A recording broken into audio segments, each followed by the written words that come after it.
तो बुद्धिजीवी जैसी भाषा बोलता था अर्जुन, माना नहीं। तो मेरे एक गुरुजी थे मेरठ में, तो मैंने उससे कहा गुरुजी अर्जुन लड़ा क्यों? बड़े मजाकिया आदमी थे तिवारी जी। मुझसे बोले बच्चा कुछ नहीं, अर्जुन लड़ नहीं रहा था। मई के दिनों में महाभारत हुआ था, हरियाणा में 50 डिग्री सेंटीग्रेड गर्मी पड़ रही। कृष्ण जी ने उसे बीच मैदान में खड़ा करा और संस्कृत के उसे 700 श्लोक सुनाए और फिर बोले कि लाला लड़े कि और सुनाओ। मुझे मैं लड़के पड़ जाऊंगा तो श्लोक किस?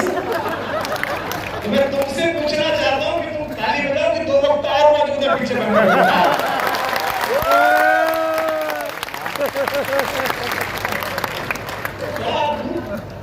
लाइब्रेरी खुली और मैंने सचमुच अपने जीवन में लाइब्रेरी देखी।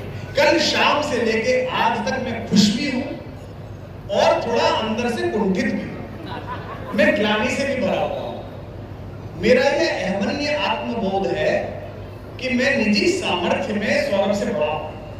मुझे लगता है कि मैं ज्यादा लोग जुटा सकता हूं, मुझे लगता है मैं ज्यादा पैसे इकट्ठे कर सकता हूं, मुझे लगता है मैं ज्यादा पैसे दे सकता हूं। और मैंने इस बीच बैठ के बार बार सोचा कि मैंने अपने गांव के लिए क्या किया। जो गांव मेरे किस्से सुनाता है और एक से कहता है, कोई भी मिलता है कहाँ के हो, बोले कि पिलक पे के हैं। कहाँ है पिलक? अरे मुझे जहाँ के कुमार विश्वास है। तो जो गांव अपनी पहचान को मुझसे आजकल कहता है, मैंने उस गांव की पहचान के लिए क्या करा। तो आज के इस कार्यक्रम का महत्व इस बात में तो है ही क्या लाइब्रेरी खुली, इस बात का भी महत्व है कि मुझ जैसे व्यक्ति ने ग्लानि से भरकर मंच पर बैठे बैठे ये स्वीकार किया और ये संकल्प किया कि ऐसा ही काम मैं अपने गांव में अब जाकर करूंगा।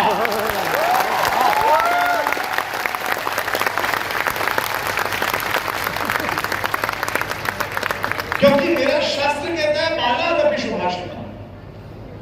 महाकवि कालिदास कहते हैं बालादपि सुभाषितम्, बालक भी सुभाषित कह सकता है। तो मेरे तो छोटे भाई जैसा बिल्कुल मेरे हृदय का हिस्सा है। उसने मुझे बिना कहे संकेत दे दिया कि दादा ये इतने लाख लेना, ये चार्टर से जाना, हेलीकॉप्टर जाना, सब हवा में रह जाएगा। असली काम ये है जो मैंने करके दिखाया। कहा नहीं है लेकिन ये दिख गया है। मुझे पता नहीं मंच पर जो लोग थे उन्होंने कितना लिया नहीं लिया।